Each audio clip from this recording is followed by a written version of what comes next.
നമ്മുടെ ബൊട്ടിക്കിനെ മറ്റുള്ള ബൊട്ടിക്കുകളിൽ നിന്ന് എങ്ങനെ വ്യത്യസ്തമാക്കാം എന്നുള്ളതിനെ കുറിച്ചായിരുന്നു നമ്മൾ പറഞ്ഞുകൊണ്ടിരുന്നത്. അതിൽ ഏറ്റവും ഇമ്പോർട്ടൻ്റ് ആയിട്ടുള്ള ഒരു പോയിന്റാണ് ബ്രാൻഡിങ് എന്ന് പറയുന്നത്.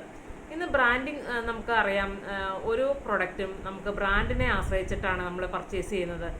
ഉദാഹരണത്തിന് ആ ബ്രാൻഡിൽ നിന്ന് കേൾക്കുമ്പോൾ തന്നെ നമുക്ക് അതിൻ്റെ ഒരു ഗുണമേന്മ നമുക്ക് അറിയാം, അത് ട്രസ്റ്റായിട്ട് വാങ്ങിക്കാം എന്നുള്ളതിനെ കുറിച്ച് നമുക്ക് അറിയാം.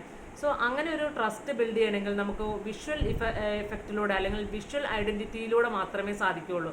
ഇപ്പോൾ നമുക്ക് സോഷ്യൽ മീഡിയ ഒക്കെ ഉപയോഗിച്ചുകൊണ്ട് നമ്മുടെ വിഷ്വൽ ഐഡൻറ്റിറ്റി ക്രിയേറ്റ് ചെയ്യാൻ വളരെയധികം ഈസിയാണ്. കസ്റ്റമറിലേക്ക് കണക്ട് ചെയ്യുന്ന അല്ലെങ്കിൽ അവരിലേക്ക് റിലേറ്റ് ചെയ്യുന്ന തരത്തിലുള്ള കോണ്ടന്റുകൾ ക്രിയേറ്റ് ചെയ്യുക, അവരിലേക്ക് എത്തിക്കുക. ഏറ്റവും ഇമ്പോർട്ടൻ്റ് ആയിട്ട് നമ്മുടെ പ്രോഡക്റ്റ് തന്നെയാണ്, അതിൻ്റെ ഗുണമേന്മ തന്നെയാണ്.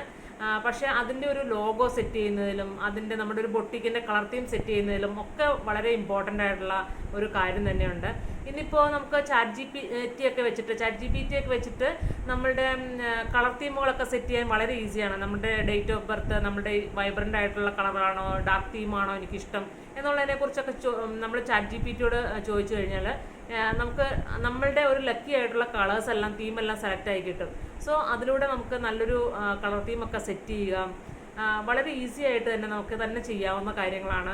സോ ഒരു കസ്റ്റമറിലേക്ക് ഏറ്റവും കൂടുതൽ റിലേറ്റ് ആവുന്ന തരത്തിലുള്ള കോണ്ടന്റുകൾ ക്രിയേറ്റ് ചെയ്ത് വിഷ്വൽ ഐഡൻറ്റിറ്റി ക്രിയേറ്റ് ചെയ്ത് കഴിഞ്ഞാൽ തന്നെ നമ്മുടെ ബ്രാൻഡിങ്ങിൻ്റെ ഒരു പകുതി പോർഷൻ കഴിഞ്ഞു. പിന്നെ ബാക്കിയുള്ള രജിസ്ട്രേഷൻ കാര്യങ്ങളൊക്കെ അതിൻ്റെ കാര്യങ്ങളെല്ലാം നിയമപരമായിട്ടുള്ള കാര്യങ്ങളെല്ലാം നമ്മൾ ചെയ്തിരിക്കുക എന്നുള്ളതാണ്. സോ ഒരു ബ്രാൻഡിങ്ങിൽ ഏറ്റവും ഒരു പ്രോഡക്റ്റ് സെല്ല് ചെയ്യുന്നതിൽ ബ്രാൻഡിങ്ങിന് വളരെയധികം പ്രാധാന്യമുണ്ട്. അല്ലെങ്കിൽ നമ്മുടെ ഒരു ബൊട്ടിക്കിന് എന്ന് പറയുമ്പോൾ നമ്മളുടെ ഒരു പേഴ്സണൽ ഐഡൻറ്റിറ്റി തന്നെ അല്ലെങ്കിൽ നമ്മളെന്ന വ്യക്തി തന്നെ അതിൻ്റെ ഒരു ബ്രാൻഡ് അംബാസഡറായി മാറുക എന്നുള്ളതാണ് ഏറ്റവും മികച്ചതായിട്ടുള്ളൊരു കാര്യം.